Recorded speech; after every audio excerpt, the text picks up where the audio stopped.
सुना होगा आचार्य प्रमोद कृष्णम जी ने कल के अवतार को लेकर एक विशेष संदेश पूरे देशवासियों को दिया है। आचार्य जी, तो आप इस चर्चा में अपनी क्या आज भविष्यवाणी करने वाले हैं और क्या कहेंगे कल के अवतार को लेकर महाराज जी? देखिए, कल की अवतार को लेकर के हमारे धर्म ग्रंथों में कलयुग के गुणों का उल्लेख किया है जी। कि जब कलयुग में ऐसे ऐसे कृत्य होंगे तब भगवान का अवतार होगा। जी। और जिन गुणों का उल्लेख किया गया है आज वह सभी परिलक्षित हैं। जैसे कहा गया है कि पिता पुत्री का भेद खत्म हो जाएगा, तुई से खेती होगी, और पति पत्नी का संबंध एक समझौते का आधार होगा। धन ही पति पत्नी के संबंधों का मापदंड तय करेगा जी। और सुई से खेती होगी, किसानों में हलचल होगी और वैश्विक स्तर पर मानवता का दोहन होगा। धर्म हजार आदमियों के बीच में, जैसे तुलसीदास ने लिखा है, नर सहस्त्र माँ सुनहु पुरारी, कोई एक होई धर्म व्रतधारी। तो वो सारी चीजें आज हमारे समाज में है। जो जितने बड़ा झूठ बोलेगा उतने बड़ा विद्वान माना जाएगा, और जो जितने बड़ा मस्खरी करेगा वो उतने बड़ा धर्मात्मा माना जाएगा। तो ये सारी चीजें आज परिलक्षित हैं। और कलयुग में, क्योंकि जब समीक ऋषि के पुत्र ने महाराजा परीक्षित को श्राप दिया कि 7 दिन के बाद एक तक्षक नाग आपको डस लेगा, आप मर जाएंगे, तब महाराजा परीक्षित ने एक विशाल काय अनुष्ठान करवाया। तो वह अनुष्ठान मरने के लिए नहीं करवाया था, उस ब्रह्म ऋषि के पुत्र के श्राप से बचने के लिए करवाया था। 7वें दिन ठीक समय पर जब अनुष्ठान की पूर्णाहुति हुई, उमापति महादेव प्रकट हुए और उन्होंने कहा कि राजन क्या चाहिए। तो महाराजा परीक्षित ने कहा कि भगवान, आप तो जानते ही हैं कि आपका आवाहन किस उद्देश्य से हुआ है। वो इतना ही कहे, भगवान भोलेनाथ ने कहा कि राजन, जो जन्म लेता है उसकी मृत्यु भी निश्चित है, और इस ब्रह्म ऋषि के पुत्र के श्राप से आपको मुक्त भी किया जा सकता है, किंतु आज के बाद इस पृथ्वी से ब्राह्मणों का मान खत्म हो जाएगा। महाराजा परीक्षित धर्मात्मा शासक थे, स्वयं श्रीमन नारायण भगवान कृष्ण के भांजे थे, जिनकी रक्षा स्वयं कभी भगवान श्री कृष्ण ने अपने सुदर्शन से उस समय की थी जब अश्वत्थामा ने ब्रह्मास्त्र चलाया था। तो वो 7 दिनों के अनुष्ठान में सब कुछ सुन चुके थे। तो उन्होंने कहा कि भगवान, जब कलयुग के आगमन मात्र से ही मेरा जाना सुनिश्चित हो गया, जिसने स्वप्न में भी कभी पाप नहीं किया है, तो कलयुग भविष्य में तो बहुत त्रास देगा। तो भगवान, तो महाराजा परीक्षित ने कहा कि प्रभु, अगर आप देना ही चाहते हैं तो मुझे वरदान दीजिए कि कलयुग का यही चरण अंतिम चरण हो। भगवान ने कहा तथास्तु। कलयुग हाहाकार करता हुआ प्रकट हुआ। कहा प्रभु, सतयुग ने अपनी पूरी आयु का उपभोग किया, त्रेता ने अपनी पूरी आयु का उपभोग किया, द्वापर ने भी अपनी पूरी आयु का उपभोग किया, और मेरे ही जब मेरा नंबर आया तो आप ऐसा कर रहे हैं। भगवान भोलेनाथ ने कहा कि हे कलयुग, तुमने छल किया है। तुमको 4 स्थान रहने के लिए मिला था, तुमने एक अतिरिक्त मांगा, और राजन ने तुमको स्वर्ण में रहने की अनुमति दी, और तुमने छल किया है। सबसे पहला छल उसी के लिए किया जिसने तुमको आश्रय दिया। तो कहा प्रभु, कलयुग बोला, हे प्रभु, अभी तो मेरा युग आरंभ ही नहीं हुआ है, अभी तो प्रथम चरण में ही प्रवेश किया है। भगवान ने कहा प्रथम चरण में ही अपने सारे चरणों का गुण ले आओ। तो कलयुग का प्रथम चरण ही अंतिम चरण है, क्योंकि हमारे देश में 1000 वर्षों तक अंग्रेजों ने, मुगलों ने शासन किया। नालंदा विश्वविद्यालय 6 महीने तक चला, तो वहां रद्दी के टोकरे नहीं चल रहे थे। हमारे धर्म ग्रंथों के साथ बहुत व्यापक स्तर पर छेड़छाड़ की गई है, इसलिए हम मूल तत्व हमारे पास है ही नहीं है। किसी भी व्रत को आप, व्रत कथा को उठा लीजिए, किसी भी व्रत कथा में आप कथा नहीं पाएंगे जी। चाहे वो सोमवार की व्रत कथा हो, चाहे मंगलवार की हो, चाहे बृहस्पतिवार की हो, अथवा सत्यनारायण की हो या शुक्रवार की हो, सारी कथाओं में हम फल पढ़ते हैं, कथा गायब हो गई है। कहने का तात्पर्य यह है कि हमारे धर्म ग्रंथों के साथ इतनी व्यापक छेड़छाड़ हुई है कि हमारे पास मूल तत्व है ही नहीं। समय समय पर दैवीय प्रेरणा से उत्पन्न हुए अंशावतारों ने जो रचना की है, जैसे तुलसीदास जी हैं, जी श्री राम शर्मा आचार्य हैं, उन विद्वानों के कंठ पर भगवती महासरस्वती ने प्रकट होकर जो रचनाएं कराई हैं, हम उनका आश्रय लेकर के चल रहे हैं। तो कलयुग का प्रथम चरण ही अंतिम चरण है, और कलयुग को लेकर जो गुणों का उल्लेख किया गया है वह वर्तमान में परिलक्षित हो रहा है। जैसे इस्लाम धर्म में कहा गया है कि 14 हिजरी के बाद कयामत आएगी, 1450 साल चल रहे हैं। ईसाइयों में कहा है कि 2000 वर्ष के बाद हलाहल होगा, हम 2025 में हैं। और हमारा धर्म कहता है 21वीं सदी उज्जवल भविष्य, जिसके आरंभ होने में 17-18 वर्ष बाकी है। जी तो भगवान कल्कि के अवतार का समय चल रहा, पूरे विश्व में मानवता ट्राई कर रही है। सनातन धर्म का शत्रु पूरा विश्व हो चुका है। दुनिया के किसी कोने में जाइए, सबसे पीड़ित सनातन समाज ही है। लोग आपस में, जैसे अभी थाईलैंड में युद्ध हुआ, सबसे पहले वहां क्या किया गया? भगवान विष्णु का मंदिर ही तोड़ दिया। तो कलयुग अपने अंतिम चरण में है। ठीक है आचार्य जी, एक बार मैं रुक करूंगी आचार्य अरुण कृष्ण का। आचार्य जी ये बताइए कि धर्म और तर्क, इन दोनों में संतुलन कैसे बनाए रखें जब बात कल्कि अवतार की हो रही है?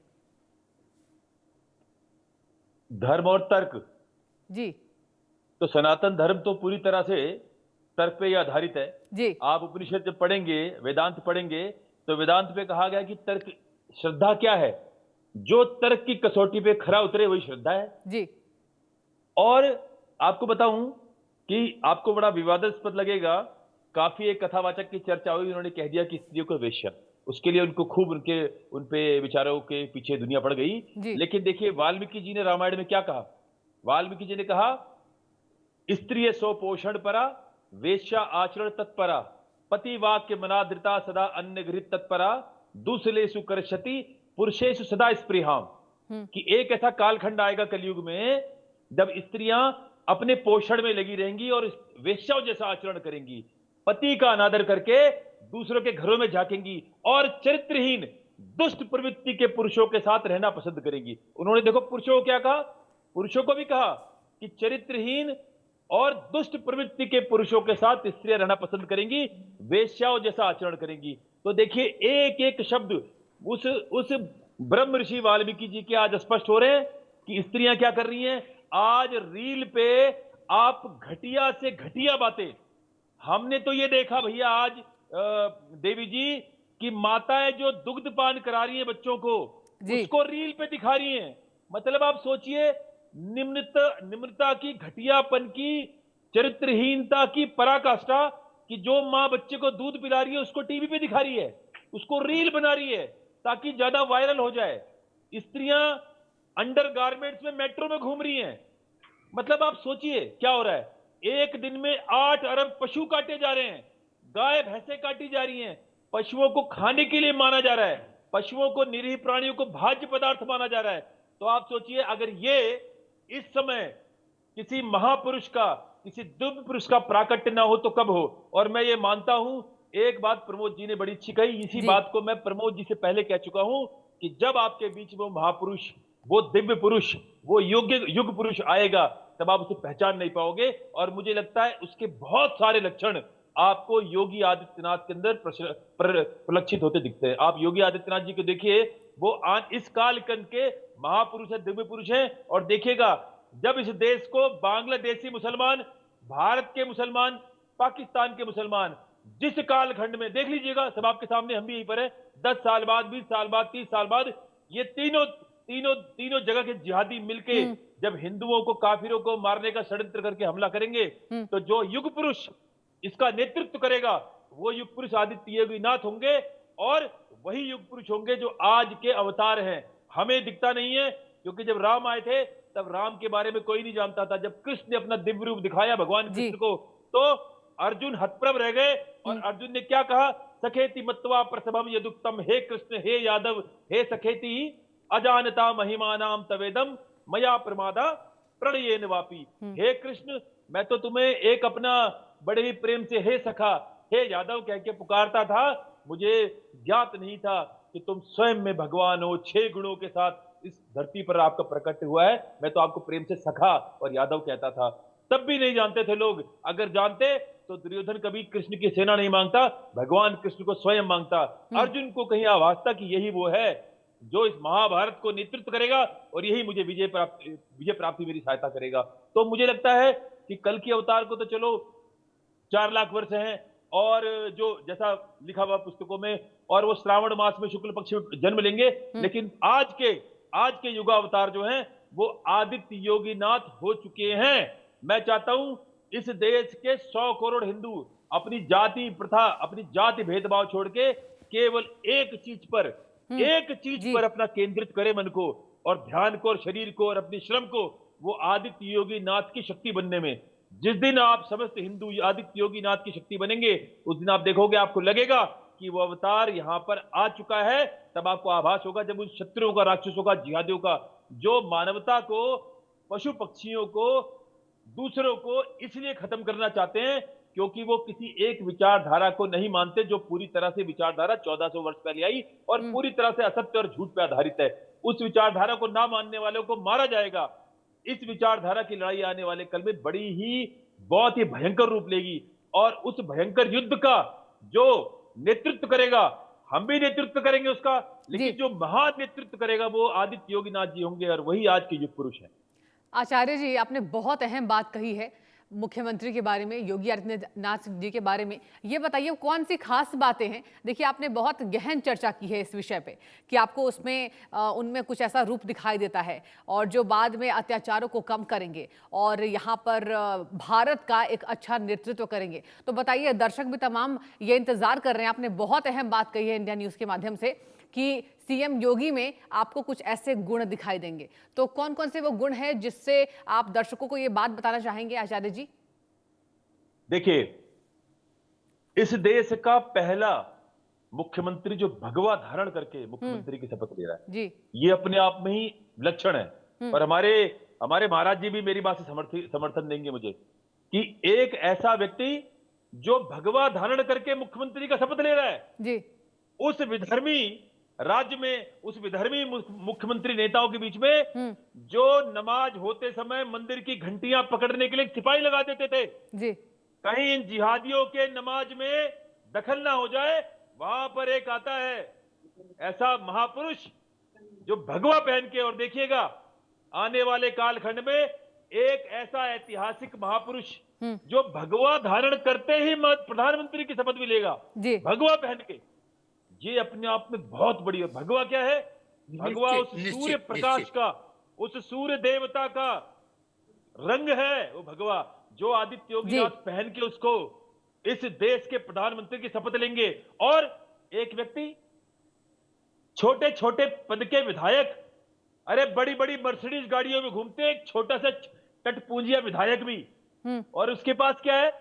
बहन देखिए, उत्तराखंड में चाय की दुकान लगाती है। जी, जी, वो सादगी का प्रतिमामान है, सादगी का प्रतीक है वो व्यक्ति, और केवल हथियार लेके चलता है और कहता है कि जो हिंदुत्व की बात करेगा वही देश पे राज करेगा। और आदित्य योगीनाथ, देखो आप, 4 करोड़ जिहादी जिस राज्य में रहते हो, उस समय की कमी रहते हुए आचार्य जी, आपको और महाराज कल्कीराम जी को मैं यही रोकना चाहूंगी। आप दोनों का